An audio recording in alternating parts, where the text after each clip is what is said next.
review. Book 101 is all about the books that I read for the last 40 years. And today I have my special guest.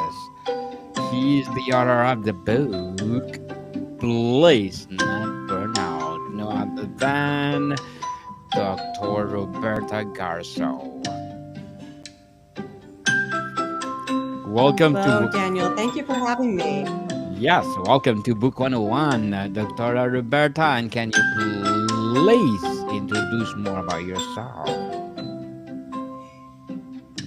Sure. So, I am a practicing dentist in Connecticut in the United States. And I also have a background as a certified yoga and Ayurveda teacher, which is traditional Indian um, medicine. And it's really the sister science to yoga. And so I combine these passions along with my passion for healthy breathing and healthy sleep into elemental wellness and birthed the book Bliss, Not Burnout. So that's kind of the little background there. Congratulations, Dr. Roberta, for sharing your debut book to the world and hoping for more and more empowering books like this to come. So let's talk about the book purpose and inspiration. What motivates you to write Please Not Burnout? So my journey has been a life journey, truly. And what I found myself in my late 30s, uh, I was a solo practitioner. I still am in my dental practice. And I was the mother of two young children. And I just found building my practice and caring for the children and really trying to be that superwoman, wearing all the capes simultaneously and doing everything at once and not asking for help, that I could do everything. And what ended up happening was I got myself sick. So it was not very blissful. I was definitely burnt out because my body just basically imploded and I needed to have emergency surgery. So that was a bit of a wake up call. Like, okay. And as soon as I got sick, I knew what the cause was. I wasn't communicating well with my work partner, and I just had a tremendous work life imbalance. And so, I would love to say that that was it from that moment on, right? It was not a come to Jesus from that moment on kind of a thing. I didn't get religion immediately. It took a while, but gradually over years, I've learned through life experience, through reading many wonderful books and many wonderful authors, from studying yoga and Ayurveda, a little broader perspective to wellness and to self awareness. Because my big message in Bliss Not Burnout is that in order to take care of yourself, you first need to be self aware, right? So from self awareness comes self care and self compassion. And if we're not taking care of ourselves, we're not going to be available to take care of anyone else, whether that would be uh, people at work. In my case, I'm in healthcare, so that's patients, people in our personal lives, people in the community. So we really need to take care of ourselves first. It's not selfish. And while the book says the subtitle is Bliss Not Burnout Hope for Healthcare Providers, there is an aspect of writing this for people who are also in jobs or professions of caring for people. But right off the bat, I talk about this book is truly for anyone and everyone who has ever been in the role of caring for a partner, a parent, a child, or a friend. And at some point during our lives, that's pretty much most of us, right? So it's really about a fresh perspective on how to be aware of yourself first, because many of us are just so busy running around from one thing to the next.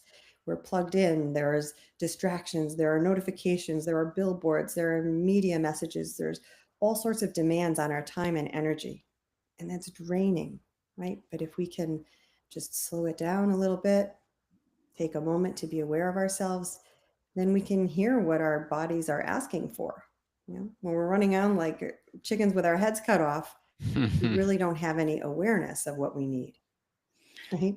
So again, when Indeed. we slow down, we can have a better sense of what we need and then answer that to take care of ourselves. Dr. Roberta, what does bliss mean in the context of healthcare, and why did you choose the word over well being or resilience? I love alliteration, and bliss to me means a little bit of like nirvana, right? A little bit of joy and wellness and peace, right? Because in healthcare as a profession, especially in the United States and Canada as well, and many other parts of the world, there's a shortage of healthcare providers.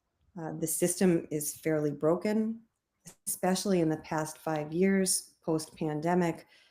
People are finding themselves under um, supported. They don't have enough coworkers to do the jobs that are being asked of them. They're really in danger of burnout.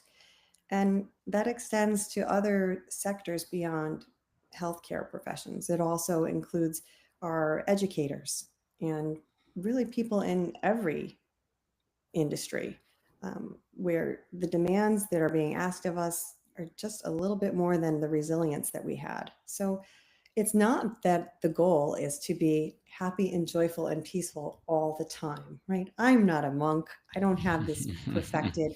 And I don't think most of your listeners are monks either, for that matter. But it's just that little bit.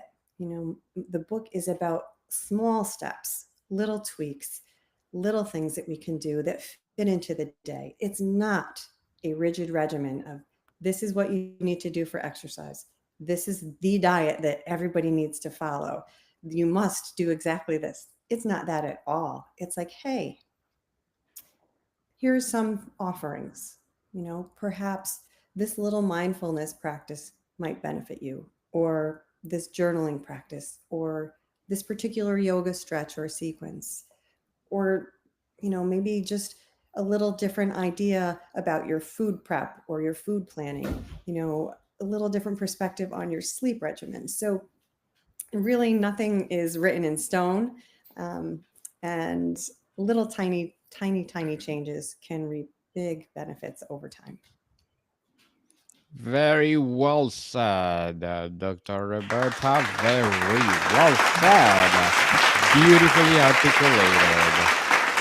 Understanding burnout in healthcare. What are the most overlooked root causes of burnout among healthcare workers today? Mm. So a lot of times it's not feeling supported from the top down. It's not having enough team members. It's being asked to do things that really they didn't sign up for. So if you go back, scroll back a few years to the pandemic and post pandemic, um, nurses, aides were being asked to do things, tag bodies, put bodies in body bags. First line responders were doing horrific things, really traumatic things. And that's not what, when they went into healthcare, that wasn't what they had hoped and signed up for.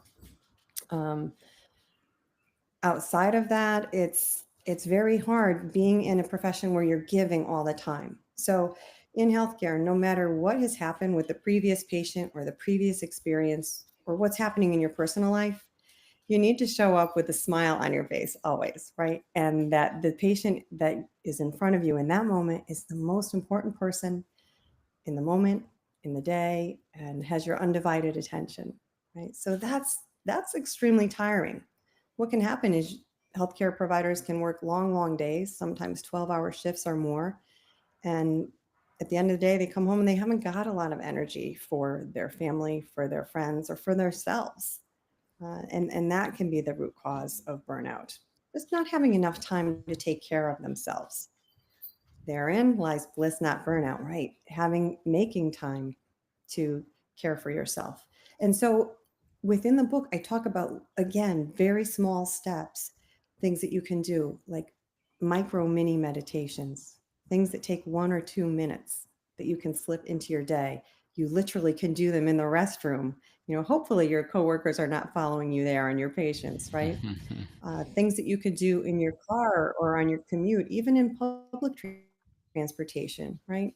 You can do a breathing technique, and nobody needs to even know that that's what you're doing, but you can take time to do a centering, grounding breath that can help to reset your mind, reset your energy, um, things that are free and available. So that's the other piece of Bliss Not Burnout. I'm not asking you to sign up and pay for a gym membership or wear special clothing or do special training. It's really about, hey, here's a cafeteria plan of choices and options. If there's anything here that lands for you and might help you to enjoy a little more wellness, something that you can slip into your day, um, I love to have. I love to see people empower themselves. Um, I'm a big believer in the fact that no one empowers another person. That implies that I'm better than you, or I have a power that you don't have, and I'm going to bestow it upon you. No, no, no, no, no.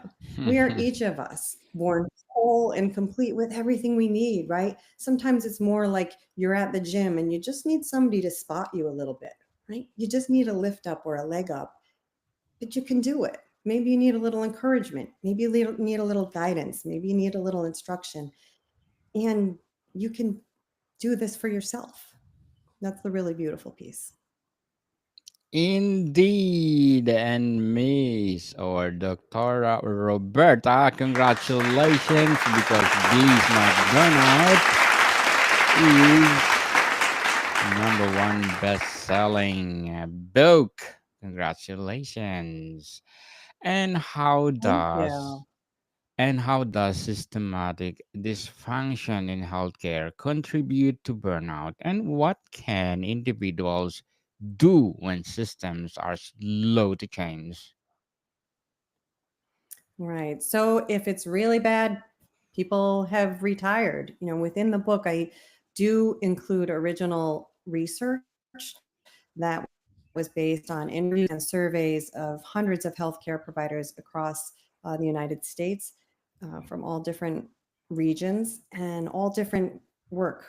It could be someone who's a home health aide, or it could be someone who is a neurosurgeon, or someone who works in a funeral home. We're all helping with different parts of life and health and wellness. So, um, you know, truly things that can help are connection, knowing that you're not alone. So maybe getting together with some of your coworkers outside of work, right? Finding community there, finding camaraderie, a teamwork, doing team building activities, or just going out for a coffee or an adult beverage with your coworkers after work can help to feel more supported and more connected. um, if you're feeling low or isolated, again, getting into a hobby or something that brings you joy. And sometimes it's like we get so busy and so running around in life, we forget about the simple things that bring us joy. What did you enjoy when you were a little kid? Did you enjoy coloring or painting? Well, maybe you might enjoy that as an adult. You know, take a painting class, or do an online class, or just go pick up some paints and play with them. Let yourself have some free time. Did you like reading books as a child? Maybe you want to join a book study club where you can discuss like-minded books with like-minded individuals, and be connected that way. Making time for a little exercise throughout the day. And you might say, I don't have time for that. But we're talking about maybe 5 or 10 minutes, right, in the morning. Maybe get up and stretch a little bit in the morning, or some gentle stretches before bed so you can have more restful sleep. Maybe it's taking 10 minutes out of your lunch break to just take a walk around the block or a walk around the building. Little movements, little things all add up to big improvements and big changes. And they build momentum as well. So one small success can be like, okay, maybe today I packed my lunch, so I'm eating something healthy. I'm not just going to the vending machine or picking something up at a fast food restaurant. And now I'm going to make another healthy choice. I may plan my meal a little bit more, and on my day off, maybe I'll do a little meal prep so that it's easier for me to eat healthfully instead of just grabbing the next quick fix. Little tweaks. So, Yes, indeed. Dr. Roberta, as an author, what will be your short term and long term goals? so I truly want to get this message out to as many people as possible. And with Bliss Not Burnout, it's combining, as I started to mention at the beginning, it combines our Western allopathic medicine as we know it with more traditional wisdoms of Ayurveda and yoga and ancient medicines that are thousands of years old. And it's not to debunk one or the other. It's when we use both together, it gives us a more holistic view of wellness, self awareness, and the world. And so, my goal is to spread this awareness, to teach others, the contents of Bliss Not Burnout, so that they can use it themselves for greater wellness and speak, teach, bring on a mindfulness mastermind instead of a workshop, right? That's kind of my thought for that. I'm also planning a second book that will likely focus on educators because there's a great deal of burnout within the educational system due to demands placed on teachers, due to cultural issues, and how the school systems are being asked to do more parenting than they ever used to.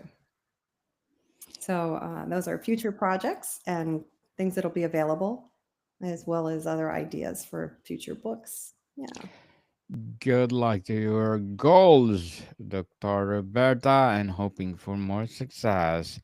And what will be your advice for those people out there who want to write their own book?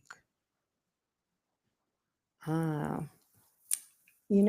I think the thing that worked for me is I actually started and stopped writing this book a few times, and it took time over years for various reasons.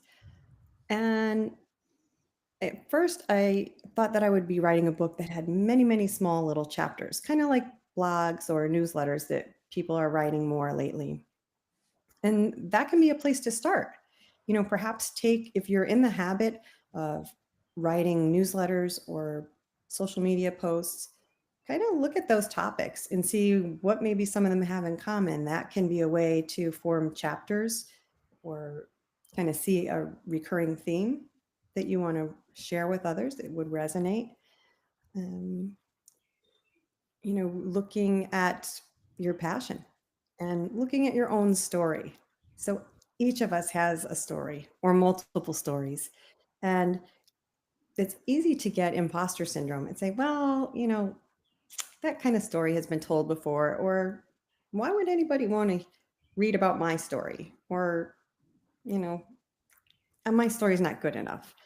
And none of that is true because while we can relate to other people's stories because there are things that are relatable, there are themes or commonalities, right? And those are stories that I share in Bliss Not Burnout through the interviews and surveys of others.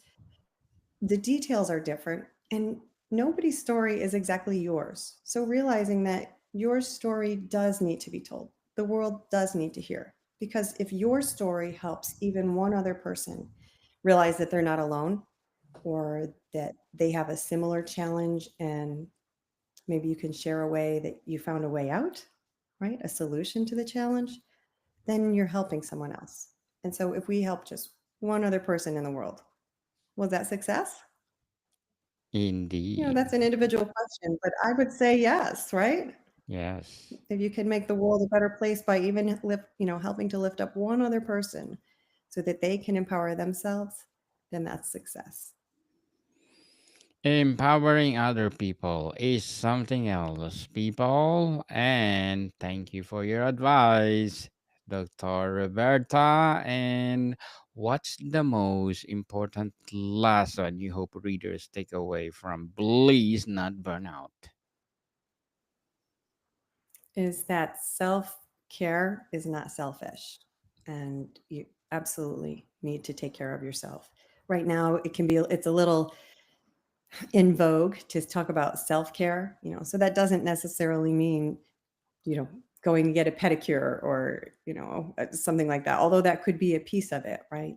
It's Yes. taking self care is taking an inventory of yourself. What do I need right now? Do you need a drink of water? Do you need to take a little power nap for a few minutes? Do you need to walk off some nervous energy or something? Do you need to eat something nourishing? It's really just checking in with yourself multiple times a day. What do I need right now? And that self care is not selfish. Totally agree, Dr. Roberta. Self care is very important. And before we wrap up our discussion for today, I'm inviting you to please to listen to my other podcast, people. My abstract essay is already in fifth season, abstract poetry in second season, and of course my book 101 review in fifth season, comedy 101 in second season, food 101 in its fifth season as well, geography 101 and love letters in its third season, and my baby podcast, Mental Health 101, Movie 101 review, and Music 101 in its fourth season, and Science 101 and Sex 101 in its first season. Please do listen to them wherever you listen your podcasts. Dr. Roberta, if you could inspire one systematic or a cultural shift in healthcare after readers finish your book, what would it be? To really look at the whole person, not to just come in and prescribe a medication right off the bat, but to say, why? I have acid indigestion. Okay, here's an antacid medication. No, no. Why do you have acid indigestion? Is it your lifestyle? Is it your diet? Do you have sleep apnea and you're having silent reflux at night? Let's get to the root cause. Uh, it's really getting back down to basics to that root cause. That would be my hope to change the way we approach healthcare. Yes, yes, indeed. You need to look it up, people, before you cure it. And Miss or Exactly. Dr. Roberta, thank you so much for sharing. Please not burn out to the world and hoping for more Thank and you, Daniel. more and more follow up or empowering books like this to come. So, can you please invite our listeners to support Please Not Burnout?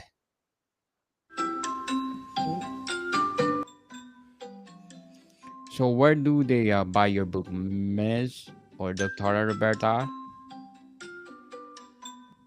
Two places. One is you can find Bliss Not Burnout on Amazon. Easy peasy. It's available as an ebook or as a paperback that can fit easily in your satchel or your backpack.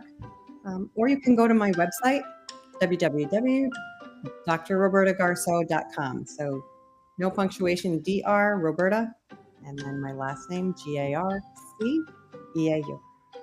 Yes, indeed. People, let's support Dr. Roberta Garceau because if you support her, as I said, more and more and more empowering books like this to come. Dr. Roberta, thank you so much for your time. Thank you, Daniel. I've enjoyed being here, and I wish you Modicum, bliss. yes, Modicum people, see you soon.